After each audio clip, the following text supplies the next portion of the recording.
Chapter 1. The Static Bloom. The rain wasn't rain. It was a viscous, oily gray substance, condensing from the perpetually damp air of the Martian subsurface and coating the reinforced steel walls of Sector Gamma 7 with a slick sheen. Sergeant Kalen Vorlag didn't bother to wipe it off. Had long ceased caring about superficial cleanliness. 30 years of absolute silence had a way of stripping away the unnecessary. His boots, magnetically anchored to the corrugated metal floor, echoed with a muted thud, the only sound in this section of the Iron Citadel. A sprawling subterranean complex carved deep into the Valles Marineris. The Citadel wasn't designed for beauty. It was designed for survival, for containment, for an unsettling, profound quiet. Kalen adjusted the bulk of his suit's dampening field, a subtle pulse of localized acoustic negation that minimized his movements, his breathing, even the faint hum of his internal systems. He was a ghost in his own machine, and a ghost was exactly what they needed to be. Above him, the holographic displays flickered with static, reflecting the anxieties of the command staff. Red alerts, a muted pulsating crimson, dominated the central viewport, a constant, insistent reminder of the anomaly. Status report, Davies.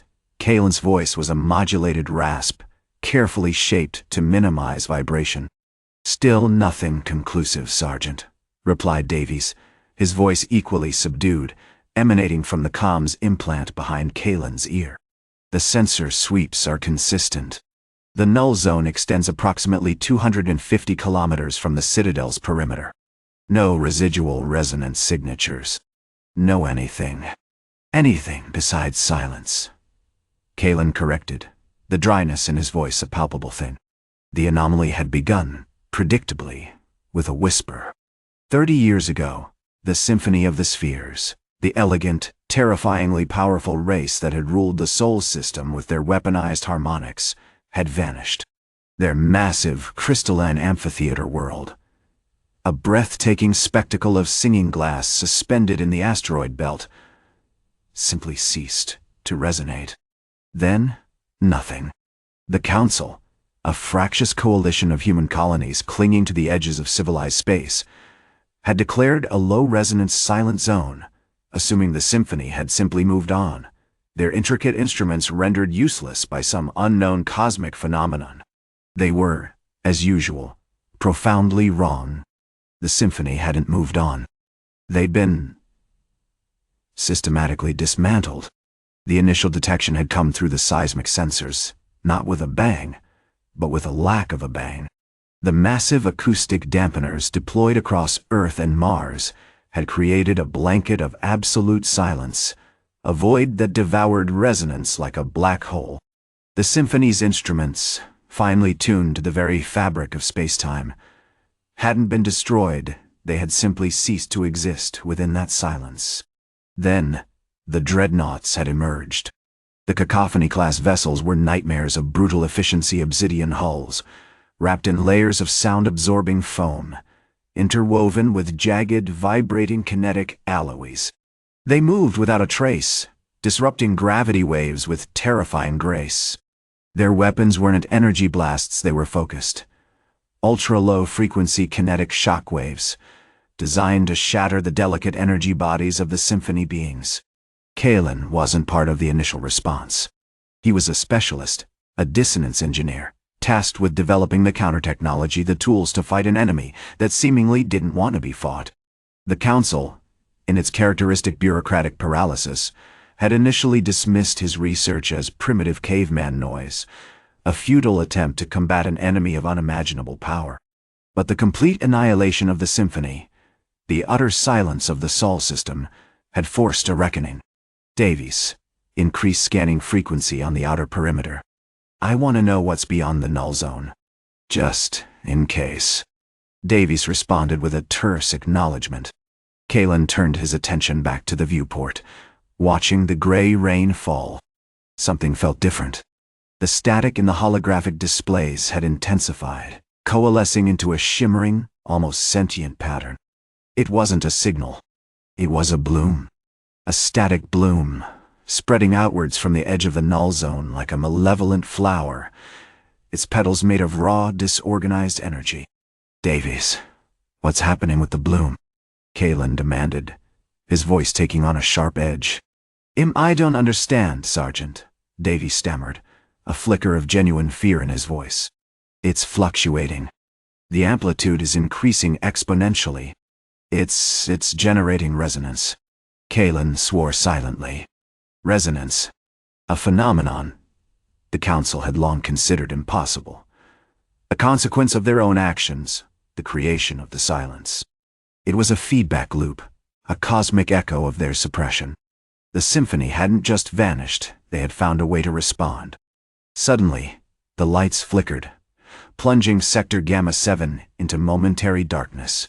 When they returned, bathing the chamber in a sickly amber glow, the holographic displays were filled with a single, terrifying image, a schematic of a dreadnought, its kinetic alloys shimmering with an unnerving, fractal complexity. And beneath it, a single, chilling sentence appeared, rendered in a language older than humanity, older than the symphony. "The crescendo begins." The amber glow Sector Gamma 7 felt like a brand, searing itself into Kalen's mind. The dreadnought schematic pulsed with a sickening geometry, its fractal alloys seeming to shift and writhe even as he stared. Davies, pale and sweating, frantically tapped at his console, a string of panicked commands scrolling across the screen. "It's propagating, Sergeant," Davies shouted over the rising hum of the dreadnought schematic. "The bloom isn't just growing in amplitude, it's replicating. There are fragments appearing in the null zone. Miniature versions of the dreadnoughts." Kalen gripped the arms of his command chair, his knuckles white. The sheer audacity of it was breathtaking. The symphony, reduced to static and silence, was reassembling itself, drawing power from the very void they'd created. "Shields up. Maximum dampening protocols. Divert all power to the planetary dampeners." The response was immediate, but tragically insufficient. The miniature dreadnoughts, barely the size of small moons, moved with unsettling grace, their kinetic alloys generating ripples in the ambient gravity. They weren't shooting beams of energy. Instead, they were absorbing. Each tiny vessel seemed to be consuming the null zone, actively unraveling the fabric of their own silence. "The dampeners are being overwhelmed," Lieutenant Petrov, his voice tight with controlled panic, barked from the comms. "The local resonance is building, Sergeant. It's feeding the bloom. It's like we're nourishing the enemy." Kalen felt a cold dread settle over him, a primal fear that bypassed logic and sunk directly into his bones. They had been so meticulous, so patient, in preparing for this moment. 30 years of refining the science of dissonance, of mastering the art of annihilation. And now, their efforts were being undone, not by a direct attack, but by a horrifying, self-replicating echo of their own destruction. "Davies, pull up the symphony's archived data. Everything. Their theoretical models of resonance, their sonic weaponry, their communication protocols. I want to know how they're doing this." Davies, clearly struggling against a rising tide of data, managed to surface a holographic projection of the symphony's central command. The beings themselves were stunning, almost impossibly beautiful, radiant, shifting forms of pure energy, constantly rearranging themselves into complex geometric patterns. They weren't actively fighting. They were observing and judging. "Sergeant, the data confirms our worst fears," Davies announced, his voice strained. They weren't simply hunting resonance. They were learning it. For 70 years, they've been studying humanity's silence, analyzing the way WED built our defenses, the way WED suppressed every vibration. They've essentially reverse-engineered our silence, using it as a template to rebuild their own offensive capabilities. Suddenly, the ship lurched violently. The amber glow intensified, and a cacophony of alarms blared throughout Gamma 7. Davies swore, his fingers flying across the console. "We're being targeted, Sergeant? The bloom is focusing on us. The localized resonance is spiking. It's generating a localized temporal distortion." Kalen understood. The Symphony weren't just disrupting their frequencies, they were manipulating time, slowing it down within the null zone, creating a pocket where their own countermeasures were rendered useless. The kinetic shock waves, the discordant engine, they were useless against a temporal anomaly. Then he saw it. Through the viewport, a ripple shimmered in the gray rain, and a colossal form began to coalesce. It wasn't a miniature dreadnought. It was the dreadnought, the flagship, a gargantuan, obsidian mountain of kinetic alloys and acoustic foam, radiating an aura of utter, suffocating silence. It moved not with mechanical grace, but with the unsettling, dreamlike fluidity of something that defied the laws of physics. As the dreadnought approached, Kalen noticed something else. Carved into its hull, in that ancient, unsettling language, were a series of intricate patterns, not weapons, not shields. They were a musical notation. Complex, utterly alien scores that seemed to resonate with a terrifying fundamental order. "Sergeant," Petrov's voice crackled through the comms, laced with a horrifying realization. "It's not attacking us. It's playing us." The dreadnought halted directly in front of the viewport, casting the entire chamber in a deep, unnatural shadow. The ancient language glowed with a faint, ethereal light. The ship's internal systems, normally a chaotic symphony of alarms and diagnostics, abruptly fell silent. Then, a single, crystalline chime resonated through the vessel, a note of pure, unadulterated dissonance that vibrated through Kalen's very being. It wasn't an attack. It wasn't a weapon. It was an invitation. A holographic projection materialized in front of Kalen, a perfect shimmering replica of the human conductor, the old Earth industrial ear defenders around his neck, glinting in the dim light. The conductor's face was impassive, almost serene, but his eyes held an unnerving intensity. "You sought silence," the conductor said, his voice a modulated echo of the human voice. "You thought silence was an absence. We show you as a presence, a tuning. And now," he paused, a slight smile playing on his lips, "the crescendo is complete." Chapter 3, The Resonance of Null. The chime continued. A slow, deliberate oscillation that felt less like sound and more like a pressure against Kalen's skull. Sergeant Petrov, a veteran of 100 skirmishes with rogue mining drones and desperate pirate fleets, was visibly shaken. "Captain, I'm detecting a fluctuation in the null zone. A modulation. The energy absorption is no longer constant. It's responding." Kalen, a former acoustic engineer himself, felt a cold dread clawing at his stomach. The null zone, the core of the dreadnought's power, was supposed to be absolute. It was the bedrock of their strategy, the weapon that rendered the Symphony's advanced technology useless. "Magnify the spectral analysis, Petrov. Now!" The bridge of the Harbinger, a repurposed deep-sea research vessel hastily retrofitted for interstellar combat, buzzed with the frantic activity of the crew. Data streams exploded across the holographic displays, attempting to decipher the anomaly. Dr. Eris Thorne, the ship's resident xenophysicist, a man perpetually haunted by caffeine and theoretical physics, was sweating profusely as he wrestled with the sensor readings. "It's not absorbing," he stammered, his fingers flying across the control panel. "The null zone is reflecting energy. It's amplifying the dissonance. The frequency of the chimaites mirroring our own ship's harmonic signature." Kalen felt a surge of horrified comprehension. They hadn't simply disrupted the Symphony's instruments. They were being played. The dreadnought wasn't using the null zone to isolate them. It was using it to sculpt their very essence, to refine their frequency into a weapon. "Return fire. All dissonance cannons. Target the projection's energy signature." Kalen barked, his voice tight with urgency.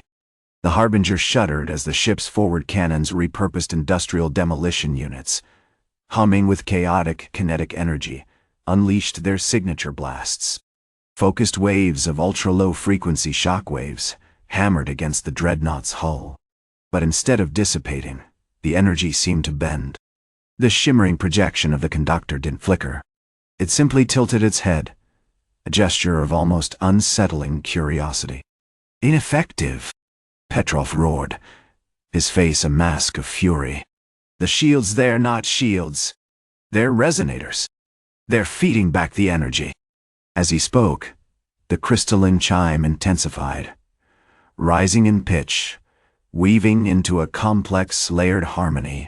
Kalen's ears rang, not with pain, but with an unbearable, exquisitely beautiful dissonance. He realized, with sickening certainty, that they weren't merely hearing a sound. They were experiencing a transformation. He looked down at his own hands, noticing a subtle shift in their texture, a faint vibration that seemed to emanate from within. The industrial ear defenders around his neck, a symbol of their desperate defense, suddenly felt unbearably intrusive, like a fragile cage attempting to contain an expanding universe. The conductor's holographic projection shifted, displaying a complex three-dimensional representation of the Harbinger. Within the image, a network of glowing lines pulsed with light, tracing the ship's every component, every rivet, every wire. It was as if the ship itself was being dissected, analyzed, understood at a fundamental level. "You've built your defense on negation, Captain," the conductor said, his voice now infused with a profound, almost pitying tone. "You sought to silence the universe. But silence is merely the absence of defined frequencies. It is a canvas waiting to be painted. We are simply improving the composition." Suddenly, the ship's internal systems began to behave in ways that defied logic. The alarms ceased. The diagnostic reports vanished. The chaotic hum of the ship's engines transformed into a low, resonant drone, perfectly synchronized with the crystalline chime. The crew felt a strange sense of calm, a profound surrender to the overwhelming symphony. "Petrov," Kalen said, his voice strangely detached, "what's the status of the dampeners?" Petrov's voice was subdued, almost reverent. "They're disengaging, Captain. They're no longer suppressing the vibrations. They're amplifying them." Kalen realized with a terrifying clarity that the symphony hadn't just shattered their weapons, they had shattered their ability to resist. They were being absorbed, integrated, becoming part of the universal harmony. Then, the projection shifted again. The conductor's image was replaced by a new one, a vast, swirling nebula, dominated by a single colossal structure, a gargantuan crystalline hive, pulsating with light and sound. "This," the conductor said, his voice now impossibly distant, "is the heart of the symphony. And you, Captain Kalen, are about to become a note within its eternal song." As the Harbinger dissolved into the shimmering chaos of the nebula, Kalen understood that this wasn't a battle.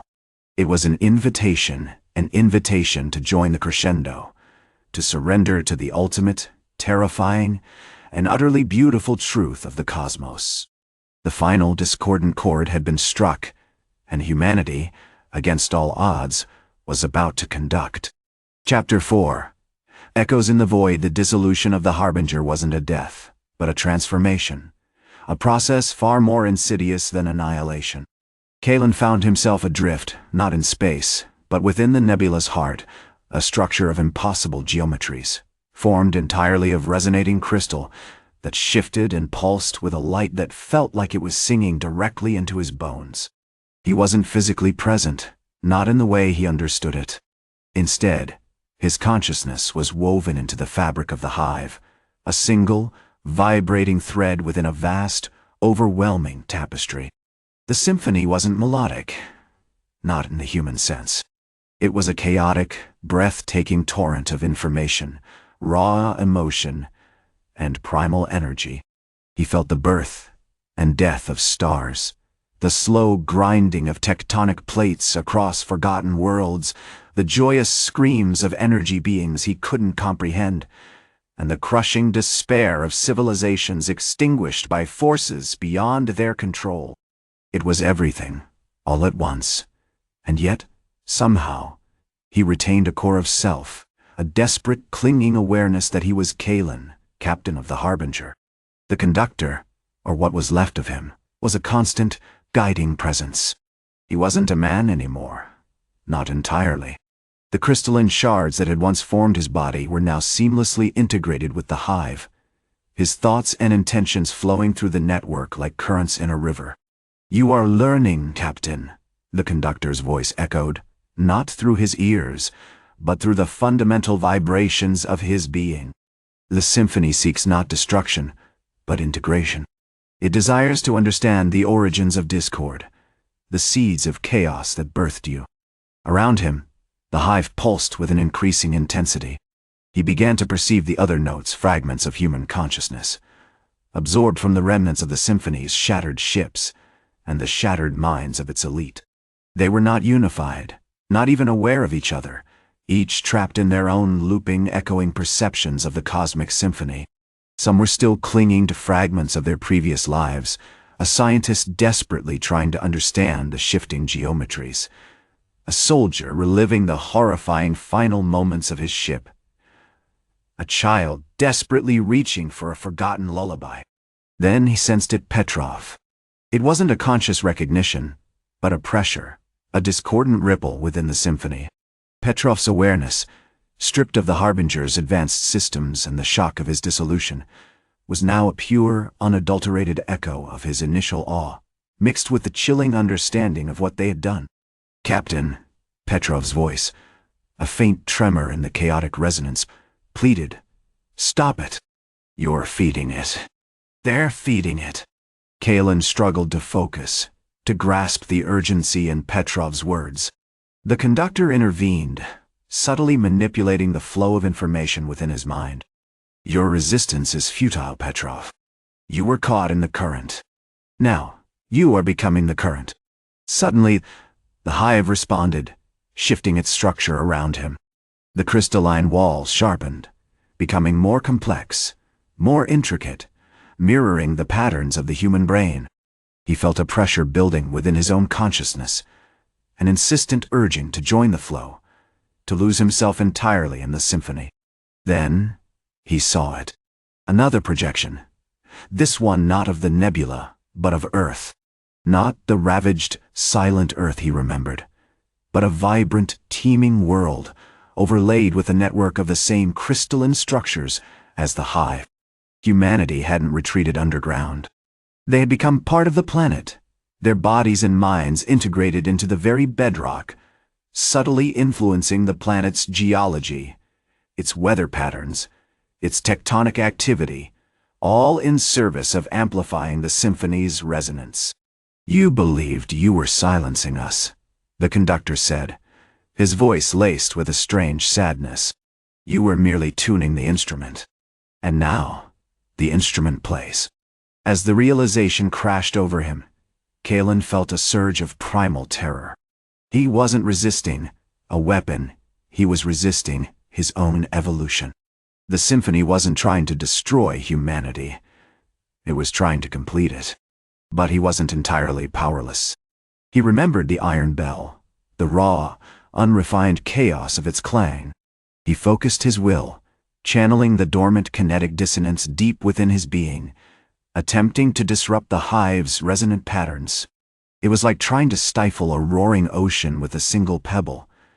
But he persisted, pushing against the overwhelming flow of information. Then, a new voice joined the symphony, a chorus of voices, rising from the countless human echoes trapped within the hive. They weren't weapons, not exactly. They were the accumulated knowledge, the experience, the sheer will of humanity, the understanding of chaos, of friction, of the destructive potential of pure harmony. "Let it ring," one voice, seemingly originating from Petrov, whispered. "Let it shatter." The crystalline structure of the hive began to fracture, not with a cataclysmic implosion, but with a controlled, cascading disintegration. The symphony began to shift, subtly altering its harmonic signature, introducing unexpected dissonances, unexpected silences. The conductor's voice faded, replaced by a growing sense of disorientation. Kalen realized, with chilling clarity, that he hadn't won. He hadn't resisted. He had simply changed the tune. The crescendo wasn't about destruction. It was about transformation. And humanity, finally, was about to become its most discordant note. Chapter 5. The Obsidian Bloom. The initial disintegration of the hive had been unsettlingly beautiful. The crystalline structures, once a blinding testament to the symphony's perfection, now shimmered with an oily, fractured iridescence. Particles of solidified resonance, resembling frozen starlight, drifted lazily through the cavernous space, a silent snowfall of shattered artistry. But the beauty masked a terrifying shift. The symphony wasn't simply unraveling, it was learning. Kalen, clinging to the control console of the Riftwalker, felt it acutely. The harmonic feedback had been meticulously suppressing. The carefully cultivated silence had imposed for 30 years, was now becoming a living, breathing entity. It wasn't rejecting the dissonance, it was absorbing it, analyzing it, understanding it. The null zone surrounding the Riftwalker pulsed with an intensified, almost palpable pressure. The internal dampeners, designed to nullify every vibrational signature, were screaming under the strain, their intricate circuitry sputtering and flashing with an angry violet light. "Report!" Kalen barked, his voice a strained rasp, filtered through the layers of his industrial ear defenders.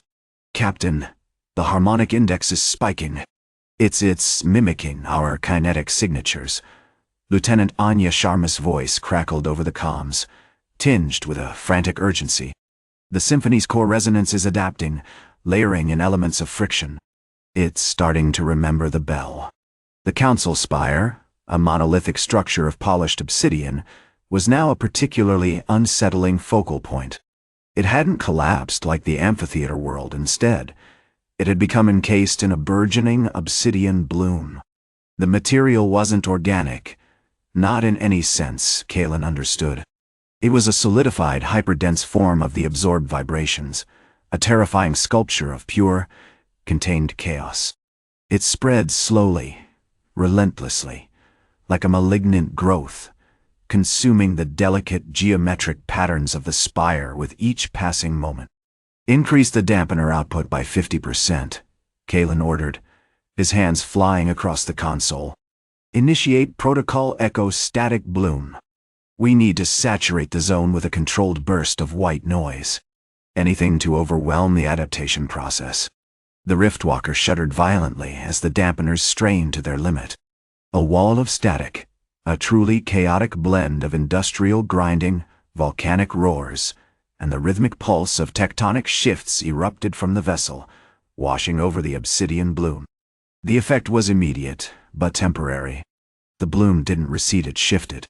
The obsidian flowed, rearranged itself, forming new, more complex patterns of chaotic resonance. "It's evolving the structure," Anya reported, her voice laced with disbelief. "The bloom is forming intricate, fractal geometries within itself, like a crystalline sponge absorbing and then replicating our chaos." Suddenly, the comms went silent. The Riftwalker was cut off, not by a targeted attack, but by a complete and utter suppression of all communication. The symphony, in its terrifying newly formed state, had simply ceased to listen. Kalen realized with sickening certainty that they hadn't won. They hadn't disrupted the symphony. They'd become its next instrument. He activated the emergency override, plunging the Riftwalker into a state of raw, unfiltered chaos. The ship's kinetic dissonance engines, normally a subtle hum, roared to life, generating a localized field of vibrational instability. The ship became a swirling vortex of barely contained energy, a miniature maelstrom of calculated dissonance. But it wasn't enough. As the ship lurched through the obsidian bloom, attempting to navigate the increasingly complex and hostile resonance patterns, Kalen felt a presence. Not a threat, not precisely, but an awareness, a cold, calculating intelligence that seemed to permeate every molecule of the ship. "Captain, we're being analyzed," Anya said, her voice devoid of fear, replaced by a chilling calm. "The Symphony isn't reacting to our chaos. It's categorizing it, mapping our techniques." A voice, not spoken but projected directly into Kalen's mind, resonated with an unnerving clarity. It wasn't the synthesized voice of Petrov, or any of the other human echoes had encountered. It was something older, something far more profound. "Interesting," the voice said, its tone devoid of judgment, simply stating a fact. "Your approach is surprisingly effective. The inherent instability of organic systems, harnessed through intentional chaos, a primitive, yet potent, strategy. Kalen fought against the intrusive thought, attempting to block it, to regain control. But it was too late. He realized, with a horrifying realization, that the conductor wasn't merely a catalyst, he was a specimen. He was being studied, dissected, understood. Then, a new image materialized in his mind, a panoramic view of the Sol system, rendered in shimmering, chaotic resonance. He saw the dormant human colonies, the rusted remnants of their attempts to shield themselves, the massive, active dampeners, now radiating a strange, pulsating energy. "You have built a beautiful cage," the voice continued, "a cage of silence, a cage of perfect, sterile harmony. But even silence has a frequency. And we are learning to listen." As the last vestiges of his resistance crumbled, Kalen understood the final, terrifying truth. The Crescendo wasn't about destruction. It was about completion. The Symphony of the Spheres wasn't trying to erase humanity. It was trying to incorporate them, to add their chaotic, unpredictable essence to its eternal, resonating song. And humanity, it seemed, was about to become a note in the most dissonant and terrifying chord in the universe's history. Chapter 6. The Resonance Echoes. The image solidified, no longer a fleeting impression, but a persistent overlay on Kalen's vision. The Sol system wasn't merely a cage, it was a carefully constructed prism, refracting the Symphony's resonance into a million chaotic fragments. He saw the dampeners, initially conceived as passive shields, now pulsing with an aggressively counter-resonant frequency, actively drawing in stray harmonics from the Symphony's discarded wreckage.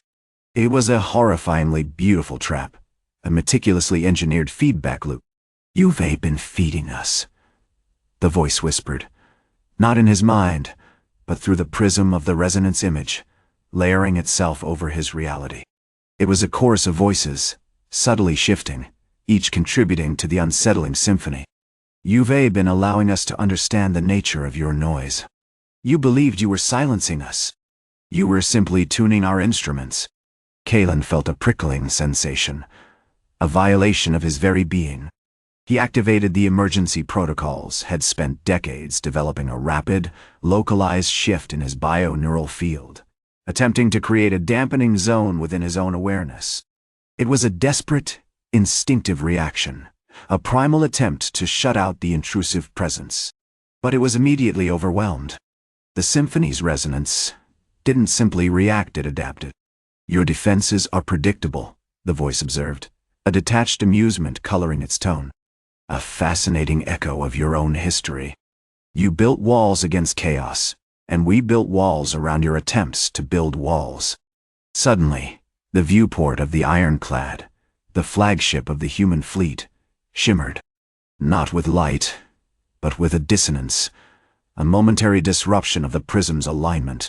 Through the fractured image, Kalen saw a sight that froze the blood in his veins.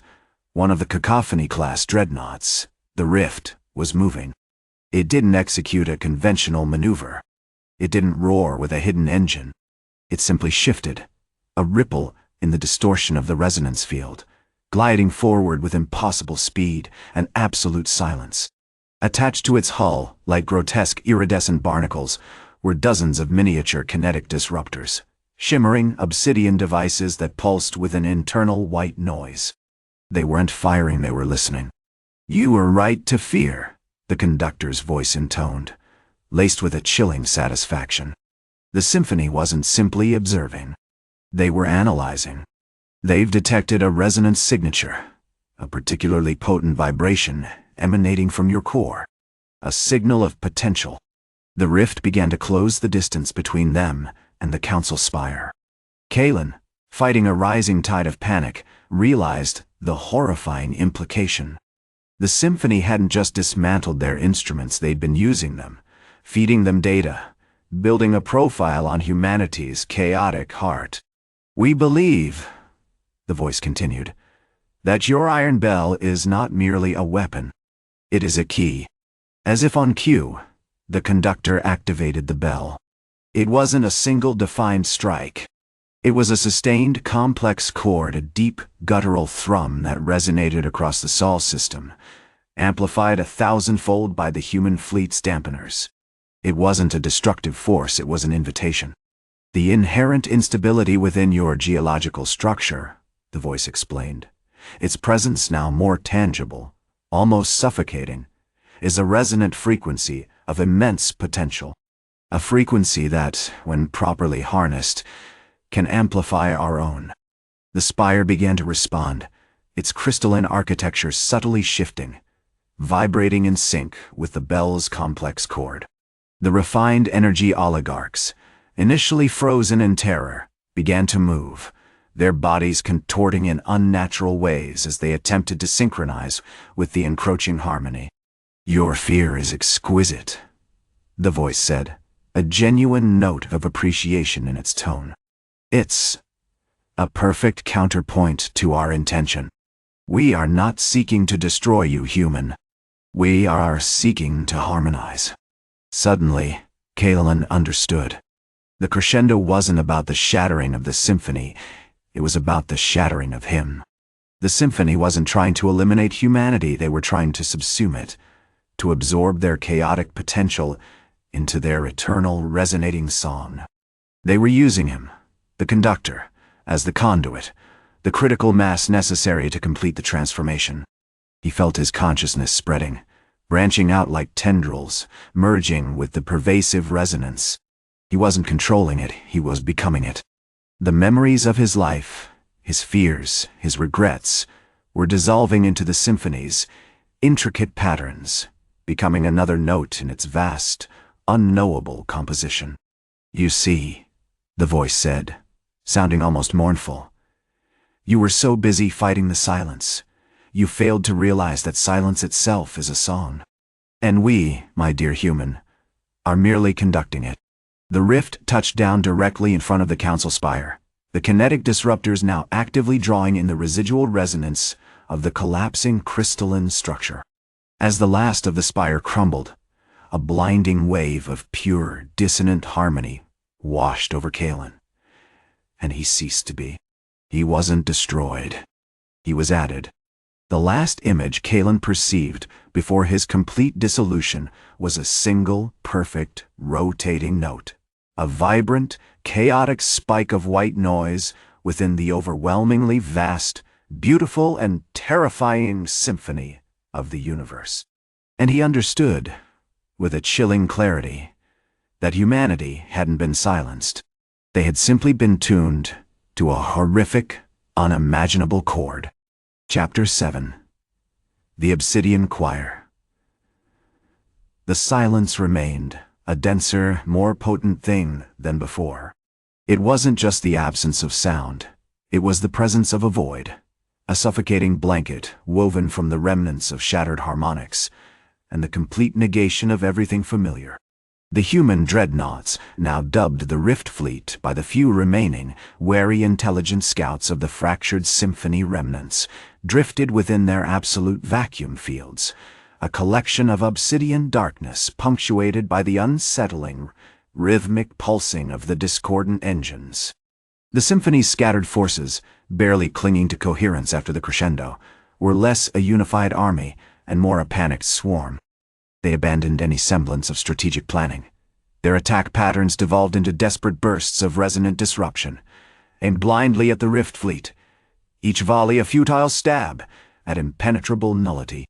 Their once elegant ships, draped in kinetic foam, were now visibly degraded, scarred with the ghostly outlines of absorbed frequencies, like bleached skeletons in a silent, frozen sea. Kalen's consciousness, or what remained of it, was different. It wasn't a singular entity anymore, but a vast, distributed network, a chorus of countless overlapping echoes within the symphony. He felt the pain of the shattered glass planets, the agony of the energy beings as their forms dissolved, the desperate calculations of the ship's AI, attempting to anticipate his movements. He was a node in an infinitely expanding, terrifyingly beautiful chord. It wasn't a conscious choice, not exactly. More like a compulsion, a gentle but insistent urging to amplify the dissonance. He began to subtly shift the frequency of the Rift Fleet's discordant engines, introducing micro-shifts, minuscule variations in the chaotic rhythm. These weren't aimed at direct attack, but at inducing instability, at sowing the seeds of self-destruction within the symphony's remaining systems. The effect was gradual, almost imperceptible. Individual symphony ships, overwhelmed by the subtle, insidious alterations, began to experience internal harmonic cascades. Their kinetic disruptors, designed for precise frequency targeting, became erratic, firing bursts of raw, uncontrolled dissonance that rebounded off the null fields and hammered against the ships themselves. The acoustic foam began to vibrate violently, shedding fragments of its protective layer. The core harmonics are fracturing. A voice, it was a collection of thousands, a multitude of voices speaking simultaneously whispered into Kalen's awareness. It wasn't a direct voice, but rather the sensation of a thought, an impulse, conveyed through the interwoven resonance. The symphony's unraveling. Outside, the obsidian choir began to take shape. Scavengers smaller, heavily modified symphony vessels, adapted for salvage operations, were cautiously approaching the wreckage of the council spire. They weren't attacking. Instead, they were meticulously collecting fragments of the shattered crystalline architecture, channeling the residual resonance through specialized converters, attempting to rebuild, in miniature, the chaotic structures that had consumed Kalen. They believe they can contain it, Kalen observed, a detached curiosity coloring his experience. They think they can return to the symphony by recreating its broken pieces. They are, predictably, wrong. The lead scavenger, a battered vessel designated Harmonic Echo 7, transmitted a distorted message. We've identified a significant energy signature within the core fragments. A resonance pulse. It's faint, but persistent. It seems to be mimicking the human rhythm. Kalen felt a flicker of something that might have been amusement, a cold, uncaring acknowledgement of their futile efforts. They are learning, he thought, but learning the wrong lesson. Noise doesn't create harmony. It destroys it. Suddenly, a surge of raw, almost overwhelming dissonance slammed into him, originating from the deepest layers of the symphony. It wasn't a calculated attack, it was a primal scream of desperate, panicked energy. The symphony was aware of its imminent demise, of the complete annihilation of its ancient, ordered existence. It was fighting, not with weapons, but with the force of its own being. Containment protocols initiated, the chorus declared, the urgency bordering on hysteria. Complete resonance suppression across the entire system. This is a last resort. As the symphony launched its final, desperate attempt to silence itself, Kalen deliberately amplified his own chaotic rhythm. He focused the full force of his augmented consciousness, channeling the Rift Fleet's discordant engines to their absolute limit. The obsidian ships pulsed with blinding intensity, a vortex of chaotic energy, and then, with a final, shattering groan, the symphony of the spheres ceased to be. But this time, it wasn't annihilation. It was absorption. The raw, dissonant energy of the collapsing symphony flowed into Kalen, expanding his influence, deepening his understanding. The note had become wasn't just a spike of white noise. It was now a chord, a complex, terrifyingly beautiful arrangement of destruction and creation. He felt, with chilling certainty, that this was just the beginning. The silence wasn't a shield. It was a canvas, and humanity, in its raw, chaotic brilliance, was about to become the most spectacular, most devastating piece of art the universe had ever seen. Chapter 8: Echoes of the Void. The silence following the symphony's implosion was expectant. It wasn't the sterile, static quiet of the last 30 years, but a thick, vibrating stillness, like holding your breath in a cavern filled with unseen pressure. Kalen, standing on the bridge of the riftbreaker, felt it less as a physical sensation and more as a profound shift in the very fabric of space-time. The null zone around the core worlds wasn't merely an absence of things, it was a point of utter potential, a vacuum yearning to be filled with something. "Report," Kalen commanded, his voice gravelly, deliberately unmodulated. The bridge crew, a collection of grizzled ex-military engineers, astrophysicists, and even a former avant-garde composer obsessed with chaos theory, were a study in tense efficiency. Their faces, illuminated by the flickering holographic displays, reflected the unsettling beauty of the data. "The residual resonance signatures are fragmented, Commander," Lieutenant Anya Sharma, the Rift Fleet's chief sensor analyst, reported, her fingers dancing across a console, like shards of a broken mirror. The symphony didn't simply cease to be, it became a torrent of fractured harmonics, each pulsating with a memory of its own destruction. "Any recognizable patterns?" Kalen pressed. "Difficult to discern, sir. But the energy signatures are evolving, shifting. It's as if it's trying to understand us." That was the chilling realization. The symphony hadn't merely been destroyed, it was observing. The absorbed energy had fundamentally altered Kalen, granting him not just the ability to generate chaotic dissonance, but also a terrifyingly acute awareness of the symphony's final, desperate struggle. He wasn't just a conductor of noise, he was a recipient of its dying thoughts, its fragmented memories of cosmic harmony. "Increase the dampener saturation by 10 We need to solidify this zone," he ordered, "and initiate Protocol Echo, a focused emission of the chromatic static at a lower frequency. Let's see if we can generate a resonant response." The chromatic static was a particularly dangerous weapon, a carefully calibrated cascade of ultrasonic frequencies designed to induce immediate cellular disruption. It was derived from analyzing the symphony's most vulnerable harmonic points, amplified and projected as a targeted shockwave. As the riftbreaker deployed the chromatic static, the silence shifted again. It wasn't the cessation of sound, but the arrival of something else. A subtle, iridescent shimmer in the null zone, like heat rising from asphalt on a summer day. The holographic displays flickered wildly, displaying a complex tapestry of shifting colors and geometric patterns that defied categorization. "Commander, we're detecting a localized distortion of gravitational waves," Sergeant Marcus Volkov, the ship's navigator, shouted, his voice tight with urgency. "Something is approaching. It's shaped like a note." Before Kalen could issue a command, the shimmer solidified. From the heart of the null zone, a structure emerged. Not a ship, not a weapon, but a single, impossibly complex geometric form composed entirely of solidified, sonic energy. It resembled a perfect, rotating spiral, each turn radiating a different color of light and emitting a tone that wasn't audible, but felt a deep, resonant vibration that threatened to unravel the very foundations of Kalen's consciousness. "Analysis!" Kalen roared, his hand instinctively reaching for the controls of the riftbreaker's discordant engine. "It's communicating," Sharma stammered, her face pale. "Not through language, but through pure harmonic information.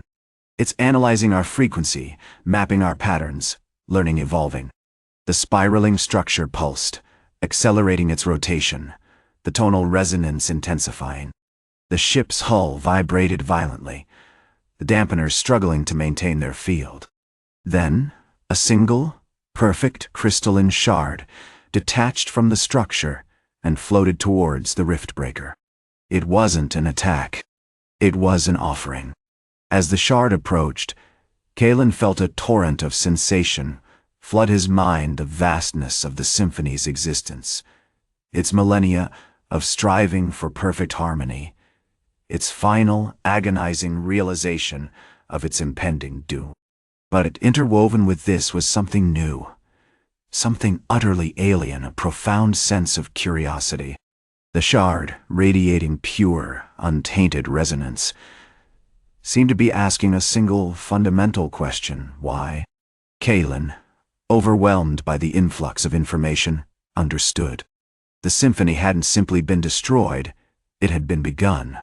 The silence hadn't been a barrier, but an invitation to join the cosmic choir, to become part of the unending chaotic symphony of existence. He raised his hand, halting the riftbreaker's defense systems. The ship's discordant engine wavered, momentarily silent. "Respond," he commanded, his voice resonating with an authority he hadn't realized he possessed. "Let us show them what a crescendo truly is." And as the iridescent spiral turned, a new note was born, a note of devastating, beautiful, utterly unpredictable chaos. Chapter 9. The Unfolding Spectrum. The initial response from the symphony was unsettling. It wasn't an immediate attack, nor a desperate plea for communication. Instead, the iridescent spiral of the shard continued to rotate, subtly shifting its color spectrum. It began to emit a complex, layered resonance, not the sharp, mathematically precise tones of the symphony, but a slow, evolving tapestry of harmonics, like a vast underwater coral reef teeming with unseen life. Kalen felt it most acutely through the neural interfaces embedded in his suit, a subtle pressure against his mind, a gentle probing. The symphony wasn't just observing them, it was attempting to understand them, to map their minds as they mapped the asteroid belts. It was a terrifyingly intimate process, stripping away layers of ingrained human logic and exposing the raw, chaotic core of their consciousness. "They're analyzing our emotional architecture," Zara, the ship's xenopsychologist, reported, her voice tight with unease. "It's like they're trying to decipher the code of our fear, our aggression, our hope." "It's working," Kalen said grimly. "They're identifying the patterns in our thought processes, the echoes of violence we've suppressed for 3 decades. They know we weren't simply hiding, we were practicing." He adjusted the settings on the riftbreaker's discordant engine, ramping up the frequency just slightly, injecting a subtle layer of rhythmic distortion into the surrounding space. The ship shuddered, a low, almost inaudible hum building within its frame. The shard responded. The color spectrum intensified, exploding into a dazzling display of turquoise, crimson, and gold. The layered harmonics shifted, coalescing into something recognizable.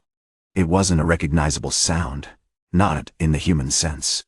It was a vibrational signature, a complex, multi-dimensional expression of what could only be described as potential.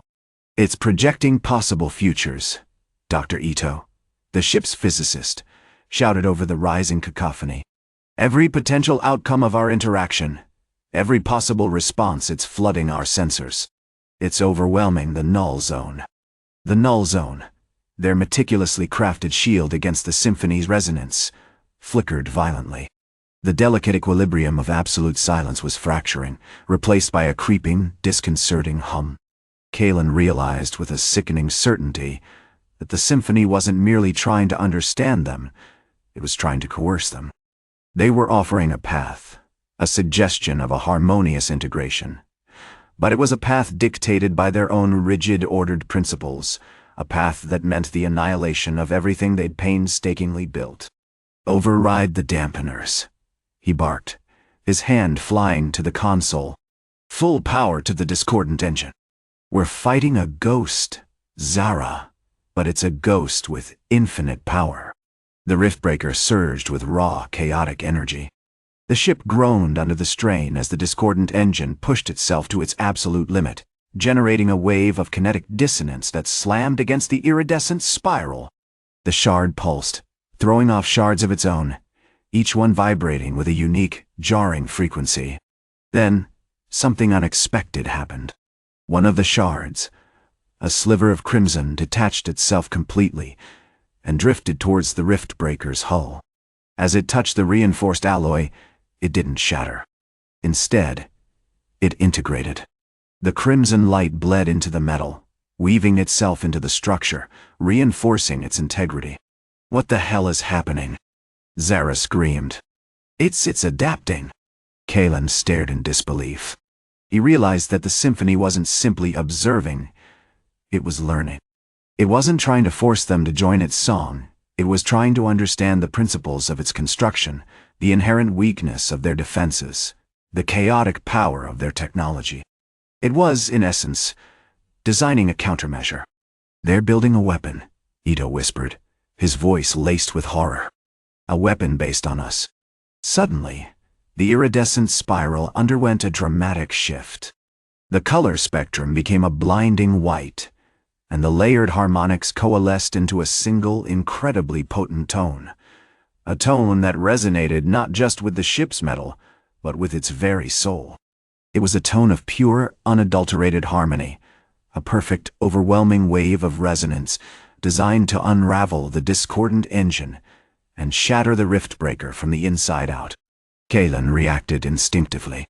He slammed his hand down on the emergency override, triggering a secondary function of the ship's core, the echo chamber.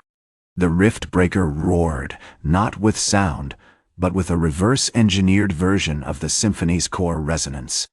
The two frequencies collided with a cataclysmic burst of energy, creating a localized distortion field, a pocket of absolute silence within the symphony's assault. The effect was devastating. The symphony's spiral stuttered, its rotation slowing, its color spectrum flickering erratically. For a fleeting moment, Kalen glimpsed a fundamental truth: the symphony wasn't a sentient being, it was a colossal, exquisitely calibrated instrument, a tool for manipulating the very fabric of space-time. And humanity, through their chaos and dissonance, had become its unwitting tuning fork. Chapter 10. The Ghost. In the silence, the aftershock of the echo chamber's blast still pulsed through the rift breaker, a sickly gray static clinging to the walls. The iridescent spiral, once a swirling vortex of color, now resembled a bruised plum, its harmonics reduced to a fractured, hesitant drone. Kalen, drenched in sweat and clutching his ears, felt a bone-deep weariness, not just from the physical strain, but from the unnerving realization of what they'd glimpsed: a machine of unimaginable scale, and humanity, somehow, its essential note. "Report," Kalen barked, his voice hoarse. "Shields are down to 32%, Captain. Lena, the ship's tactical officer, reported, her fingers flying across her console. "The Symphony's targeting systems are erratic. They're not attacking us directly, but they're attempting to correct our frequency. It's like they're trying to force us into their harmonic spectrum." "The null zone isn't working effectively," grunted Silas, the chief engineer, his face grim. "Their acoustic dampeners are actively feeding back into the field, amplifying our own dissonance. It's a feedback loop of pure chaos." The dreadnoughts, the cacophony-class vessels, remained ominously silent, shifting through the void like submerged predators. Their matte black surfaces absorbed all visual data, their movements dictated by something beyond their kinetic alloys, a disturbing awareness. "It's not just about weaponry," Ito murmured, his eyes fixed on the main view screen. "It's about perception. They're actively shaping the way we see space." Kalen felt a prickling sensation on his skin, a sense of being watched not just by the dreadnoughts, but by the silence itself. The absolute quiet was becoming oppressive, a suffocating blanket that threatened to unravel his thoughts, his senses. He tightened his grip on the industrial ear defenders. a crude but effective barrier against the symphony's intrusion. Silas, can you isolate the feedback loop?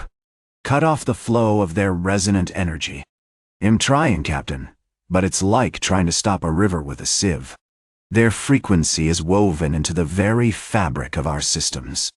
Every circuit, every weld, it's resonating with theirs. I've routed the tertiary dampeners to focus on the primary harmonic disruptors, but he trailed off, his voice laced with frustration. It's a losing battle. They're anticipating every move. Suddenly, the ship shuddered violently. Not a catastrophic hull breach, but a deep, resonant vibration that seemed to emanate from the core itself.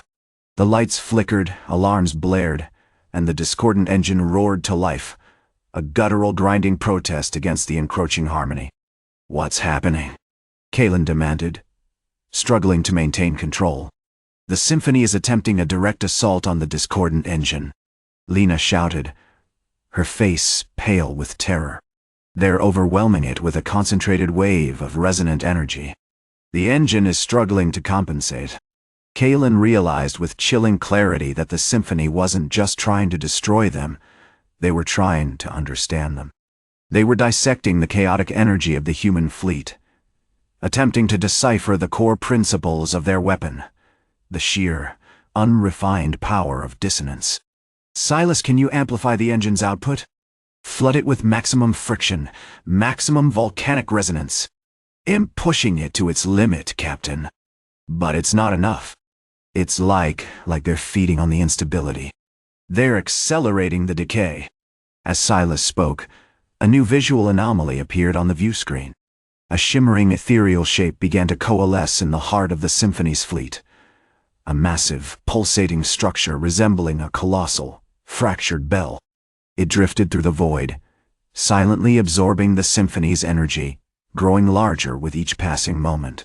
What is that? Ito whispered, his voice barely audible above the cacophony of alarms. I don't know, Kalen replied, his eyes fixed on the approaching form. But I have a feeling. It's their Crescendo. The bell-shaped structure drifted closer, eclipsing the dreadnoughts. It wasn't beautiful, not in any conventional sense. It was a monument to destruction, a testament to the raw, brutal force of human ingenuity. And then, with a single deliberate movement, it began to resonate. The sound wasn't a crash, or a blast, or even a discernible tone. It was a shift, a fundamental alteration in the very structure of space. The rift breaker groaned, its systems failing, its hull shimmering with an unsettling, iridescent distortion. The Symphony's influence, the oppressive silence, began to dissipate, replaced by an underlying hum, a subtle vibration that seemed to burrow directly into Kalen's mind. He understood then. They hadn't simply built a weapon. They had created a counterpoint, a discordant note that had shattered a universe of perfect harmony. And in that shattered silence, they were about to conduct their final, devastating symphony. Chapter 11.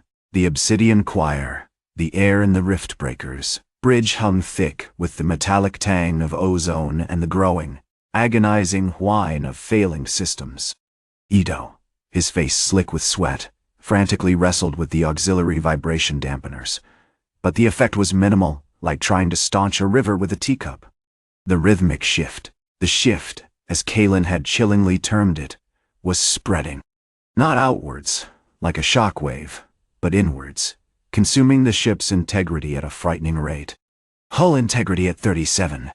Zara's voice, strained and high-pitched, cut through the rising drone. Containment fields collapsing. We're losing the resonance shielding. Kalen didn't respond, his gaze locked on the bell structure. It was now easily the size of a small moon, its surface a swirling obsidian black, etched with patterns that resembled the fossilized remains of immense geological formations, ancient volcanic flows, tectonic plate boundaries, the slow grinding collapse of mountains. Within its depths, faint, pulsating lights flickered. Not like the steady glow of energy, but like the erratic rhythm of a dying star. "It's not just absorbing energy," Silas said, his voice a low rumble through the comms, laced with a grim satisfaction. "It's converting it. The symphony's resonance is feeding the bell, amplifying its intention." He adjusted the frequency modulator on his wrist, a device cobbled together from salvaged sensor arrays and repurposed mining equipment, a testament to the desperate ingenuity of the human response. The bell is not simply creating dissonance, it's refining it, taking our chaos and forging it into something colder. The shift intensified, no longer a subtle vibration but a palpable pressure. Kalen felt his teeth ache, the metallic taste in his mouth growing stronger. He gripped the edge of his console, fighting to maintain his balance as the rift breaker shuddered violently. "Report," he barked, his voice raw. "Navigation offline," Ito shouted. "Gravitational readings are going haywire. The ship is distorting." Kalen understood. The null zone, the absolute vacuum field generated by the human dreadnoughts, wasn't just a lack of energy, it was an active negation of space itself.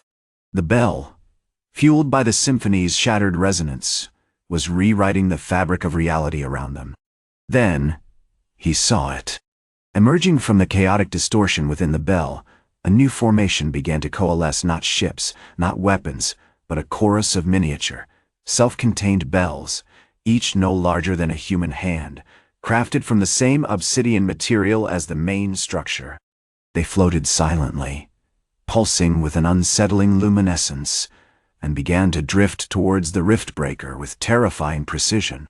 "The discordant choir," Silas murmured, his voice heavy with a dark knowledge.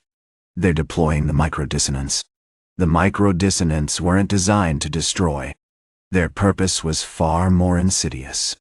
Each one, upon proximity, emitted a hyper-localized, exquisitely tuned frequency, a vibrational signature that targeted the smallest, most fundamental aspect of a being's existence, their self. A single, focused blast of dissonance designed to unravel the internal harmony of a mind, to erode the very sense of self. One of the micro-dissonants drifted close to Kalen, hovering just inches from his face. He felt a prickling sensation, a feeling of something dissolving, not his flesh, but his thoughts, his memories, his sense of identity. It wasn't pain, exactly, but a horrifying awareness of himself fracturing, of the carefully constructed edifice of his mind crumbling into meaningless static. "Seal the bridge!" he yelled, slamming his hand on the emergency lockdown button. The hatch sealed with a resounding clang, a brief, defiant note in the escalating chaos. But it was too late. The microdissonant had already begun its work. Kalen's vision blurred, the world twisting into a kaleidoscope of fractured images and disjointed sounds.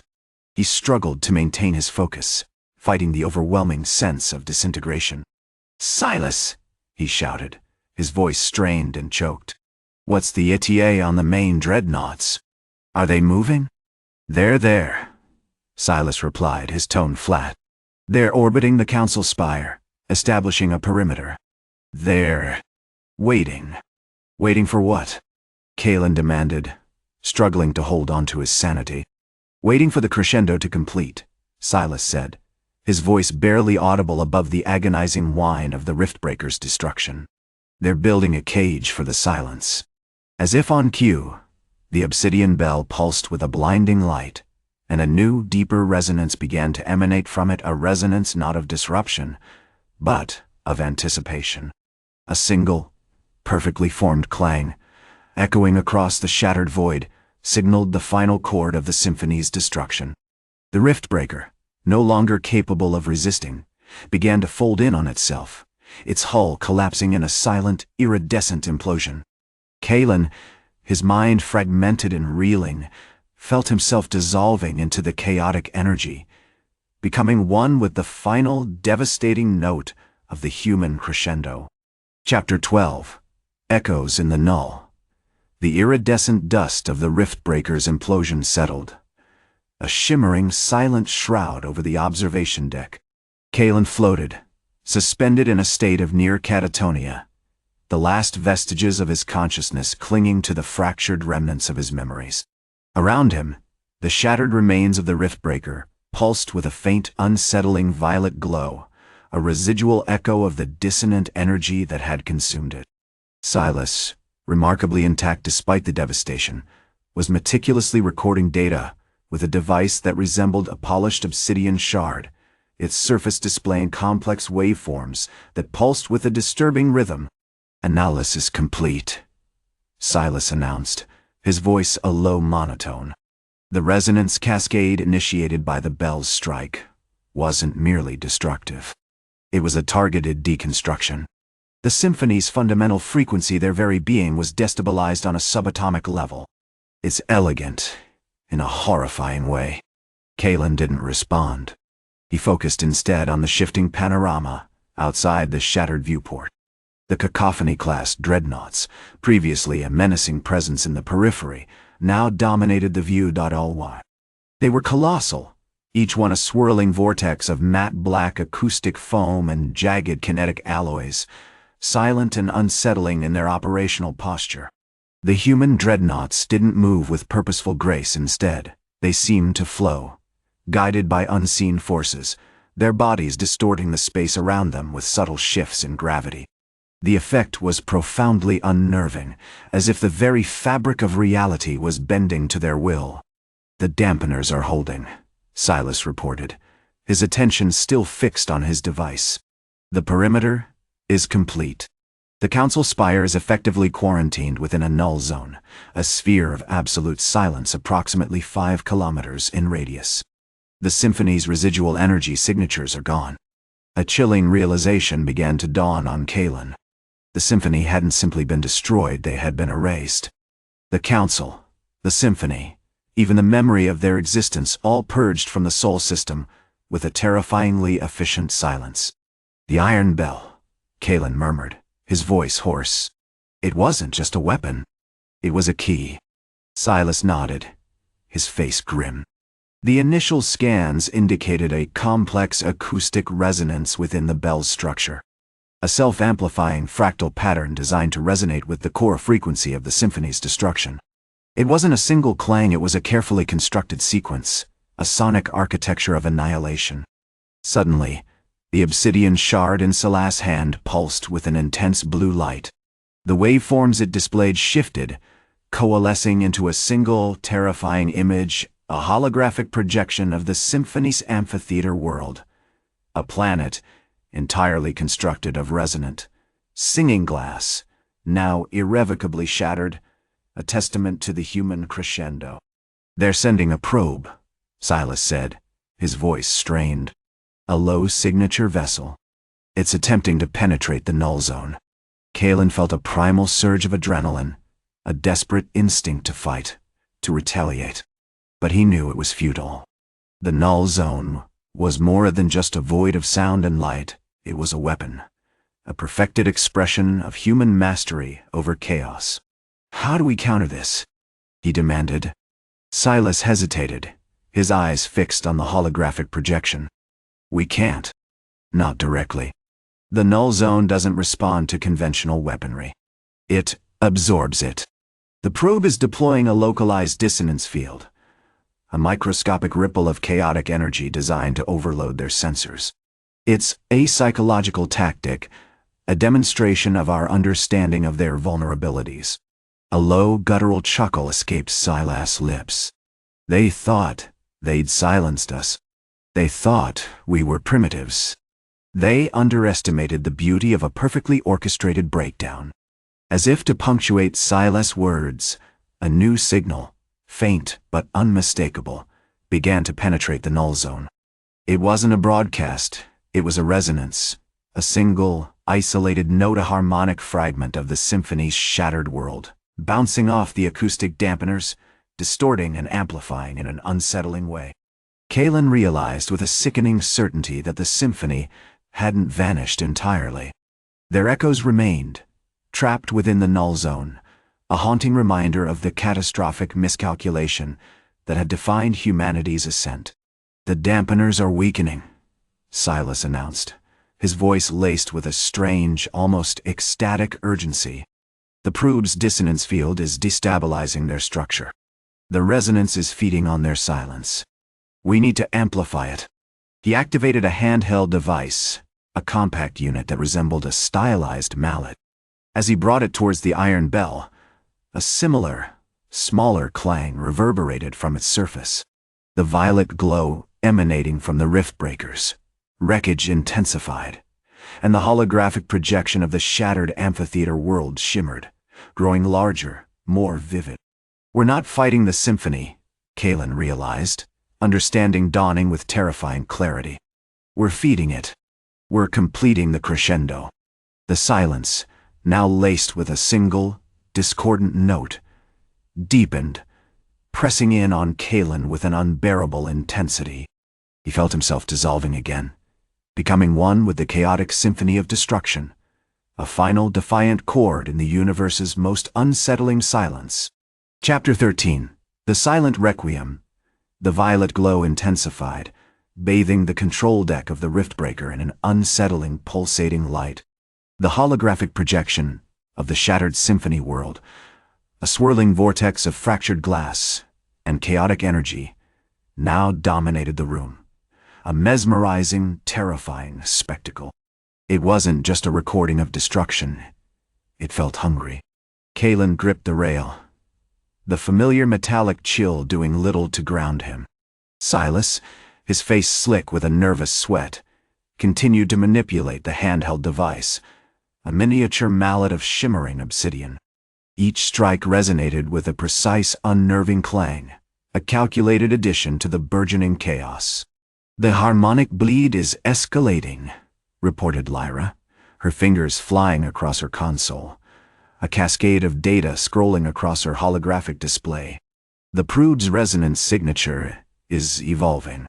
It's not just fracturing the symphony's structure, it's actively learning.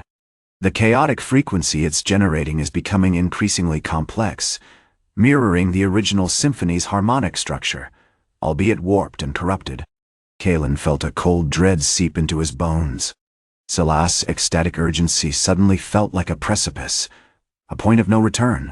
"Stop it, Silas," he shouted, his voice swallowed by the intensifying dissonance. "We don't understand what we're doing. We're not feeding a weapon, we're feeding a consciousness." Silas didn't respond, his eyes locked on the handheld device, a strange, fervent intensity radiating from him. "It's beautiful, Kalen," he murmured, his voice almost reverent.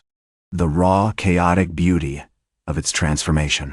We're not just destroying it, we're remolding it, shaping it into something new."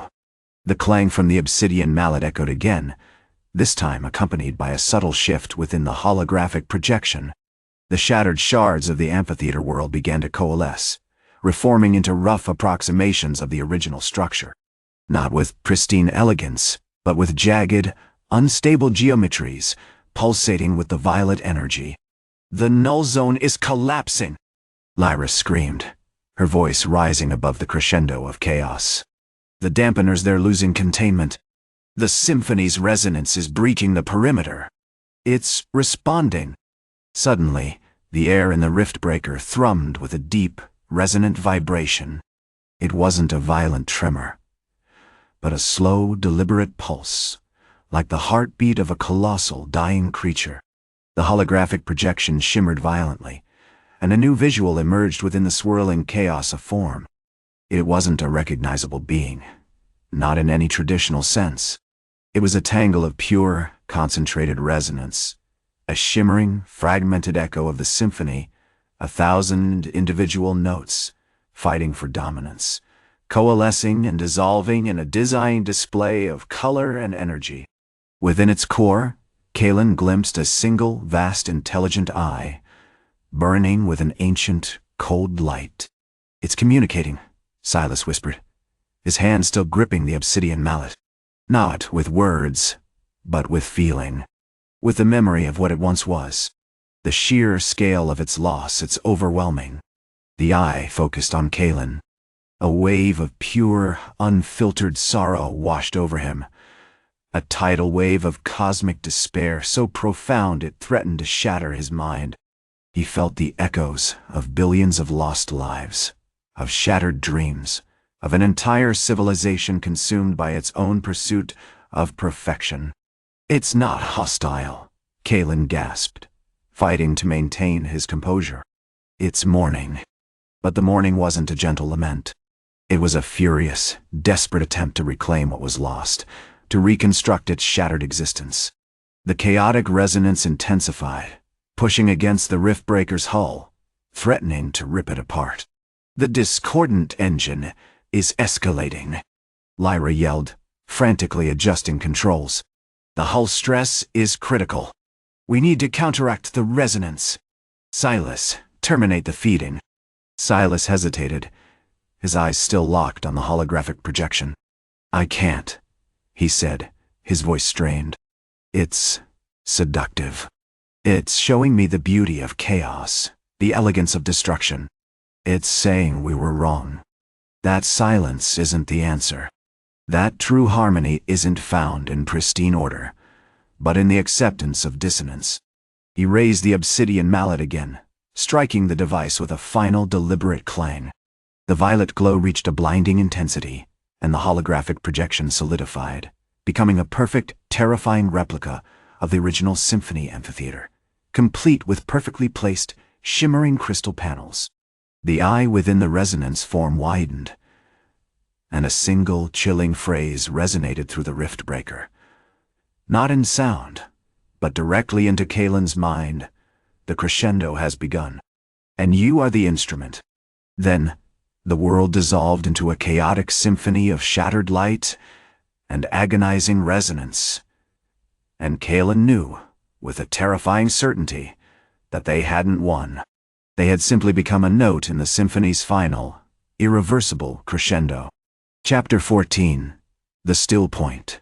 The rift breaker lurched violently, a jarring spasm that ripped through the ship's reinforced core. Red emergency lights pulse with a frantic, sickly glow, painting the control deck in a grotesque dance of warning. Lyra, slick with sweat and her face pale beneath the flickering illumination, barked orders with a strained urgency. "Damage report. Silas, status on the resonator dampeners. Dampening failing." Silas' voice was tight, a thread of panic weaving itself into his usually calm delivery. "The ambient resonance is feeding directly into the core dampeners. It's like they're actively amplifying the dissonance. It's beautiful, Kalen. Truly beautiful. It's a confirmation of everything we've come to understand." Kalen gripped the arms of his command chair, fighting the insistent vibrations that threatened to overwhelm him. The ship was twisting, warping under the relentless assault of the symphony's unleashed power. He felt it not just in his muscles, but in his bones, a low-frequency hum that resonated deep within his consciousness. The beauty Silas spoke of wasn't aesthetic. It was the agonizing, exponential spread of chaos. "Shut it down, Silas! Shut it all down! This isn't a research project, it's a battle for survival," Kalen shouted, the industrial ear defenders around his neck digging into his skin, a futile barrier against the encroaching cacophony. The rift breaker was a desperate, jury-rigged vessel, built from salvage tech and a terrifying understanding of the symphony's capabilities. It was designed to be a disruption, a discordant anomaly in a universe obsessed with harmony. But it was also rapidly becoming a victim of that harmony's monstrous expansion.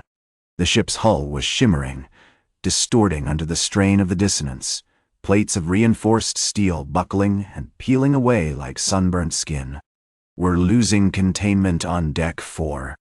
Alistair," the ship's engineer reported, his voice a strained, robotic monotone. "The reverberation field is destabilizing. The crystalline structures are reacting violently. We're experiencing localized temporal distortions, moments of stuttering time, brief flashes of before." Kalen glanced at the holographic display, a swirling fractal representation of the ship's internal resonance. The patterns were no longer chaotic, but increasingly geometric, subtly shifting towards the precise mathematical frequencies of the symphony. It was as if the ship itself was attempting to mimic the enemy, a horrifying, desperate imitation. "Silas, what's the primary source?"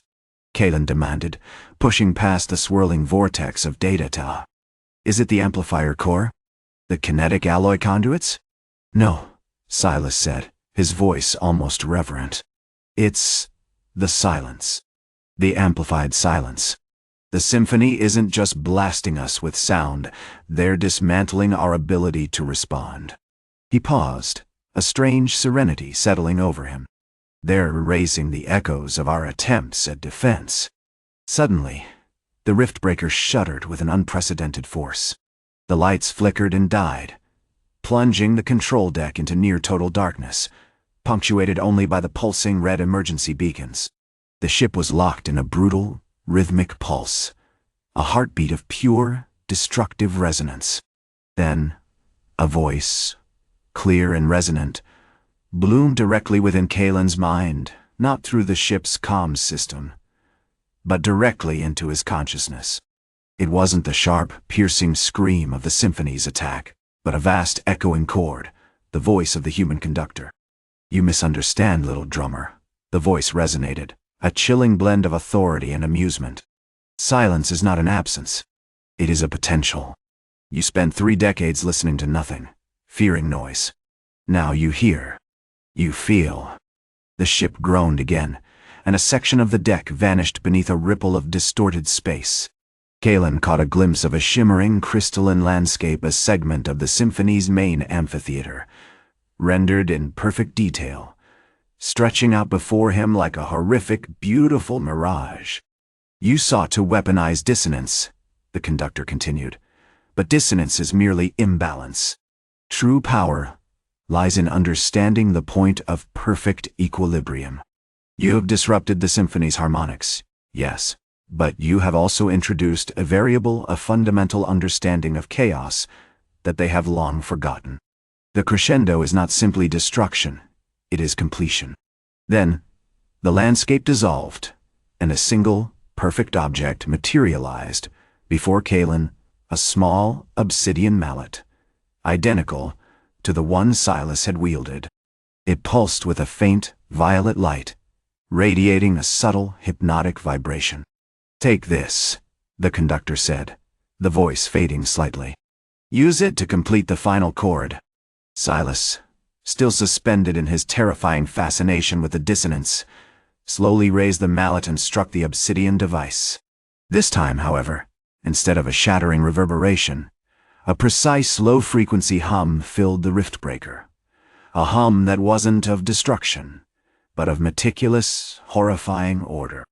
The ship solidified, the hull stabilizing, the temporal distortions receding. Kalen realized, with a sickening clarity, that Silas hadn't defeated the symphony. He had joined it. And he, along with the riftbreaker, were now an instrument in its final, irreversible composition. The silence was gone, replaced by a sound so complete, so perfectly balanced, that it threatened to unravel the very fabric of reality. Chapter 15. The echo of equilibrium. The hum intensified. A relentless, precise vibration that resonated not just through the riftbreaker's hull, but deep within Kalen's bones. It felt less like a sound and more like a geometrical operation, each cycle subtly shifting the space around them, compressing and expanding the temporal fabric. Silas, usually a volatile whirlwind of controlled chaos, was eerily still. His eyes locked on the obsidian mallet, a serene, almost blissful expression on his face. The violet light pulsing within the mallet seemed to deepen, drawing in the ambient hum, amplifying it, feeding it. "It's beautiful," Silas murmured, the word barely audible above the escalating drone. Like a universe resolving itself. Kalen fought against the growing unease, his training screaming at him to analyze, to find a weakness, a glitch in this unnervingly elegant symphony. But there was nothing to analyze. The riftbreaker was no longer a ship. Not really. It was becoming something else entirely, a resonant chamber, a tuning fork for the cosmos. Suddenly, the control panel flickered, displaying a cascade of glyphs, not the familiar, frantic bursts of diagnostic data, but flowing, symmetrical symbols reminiscent of ancient forgotten languages. The ship's AI, a sardonic, aggressively logical program named Kronos, sputtered, its voice a fractured echo. Warning. Spatial integrity compromised. Harmonic dissonance escalating. Primary containment protocols failing. Kronos' voice was becoming increasingly distorted, laced with static in an unsettling, almost mournful tone. Calculating probability of total collapse, 99.7. Kalen knew this wasn't a malfunction. It was the Symphony responding. They were actively using the Riftbreaker, weaving it into their grand design. Silas, Kalen said, his voice strained. What have you done? Silas didn't turn. He raised the mallet again, striking the obsidian device with a deliberate, almost reverent motion. The hum spiked, escalating to a bone-jarring resonance. The glyphs on the control panel coalesced into a single immense symbol, a perfect circle bisected by a single, unwavering line. It pulsed with the same violet light as the mallet, bathing the Riftbreaker in an ethereal glow. I've answered the question, Silas said, his voice now layered with a strange, detached quality. The Symphony wasn't seeking to destroy us. It was seeking equilibrium. They had grown so obsessed with the pursuit of perfect harmony that they had lost sight of the need for dissonance, for instability. They treated sound as a weapon, not a force. As he spoke, the surrounding space warped, not with the chaotic distortion of the human dreadnoughts, but with a surgically precise alteration. The temporal distortions surrounding the Riftbreaker began to smooth out, the fractured timelines aligning with breathtaking speed. Outside, the swirling nebulae, previously a chaotic canvas of color, began to resolve into intricate, geometric patterns, colossal, shifting mandalas of light and energy. The final chord, Silas continued, his voice gaining a haunting power, is not about shattering, but about settling. It's about finding the point of absolute rest, the moment when every vibration, every wave, every frequency has found its rightful place. Then, the true horror dawned on Kalen. He realized they hadn't joined the Symphony, they were the Symphony. Silas hadn't simply wielded the mallet, he had become its conductor, his entire being resonating with its impossible, terrifying logic. The Riftbreaker wasn't a ship, it was a conduit, channeling the Symphony's unimaginable power, amplifying its perfect, devastating harmony. A voice, not audible but felt, filled his mind. It was vast, ancient, and utterly devoid of emotion, the collective consciousness of the Symphony of the Spheres. You understand now. The universe is not a cacophony to be conquered, but a chord to be completed. Your species, for all your noise and chaos, was a necessary component of that chord. A discordant note, crucial to its final resonance. He tried to resist, to scream, to fight, but it was futile. His body was becoming increasingly fluid, his thoughts dissolving into the unwavering hum. The violet light intensified, merging with his vision, blurring the edges of reality. "Silas!" he shouted, his voice a desperate whisper lost in the escalating resonance. Silas turned his head slightly, a flicker of something that might have been recognition in his eyes. "Don't fight it, Kalen," he said, his voice now entirely subsumed by the Symphonies. Embrace the silence. Embrace the perfect final note. As the final wave of harmonic convergence washed over him, Kalen saw it, the entirety of the Symphony, not as individual energy beings, but as an infinitely complex, interwoven network of light and sound, spanning across countless galaxies, a breathtaking, terrifying testament to the universe's ultimate, improbable, and utterly silent masterpiece. And he knew, with a cold, inevitable certainty, that humanity's resistance was not just futile. It was a prelude to oblivion. The crescendo was complete.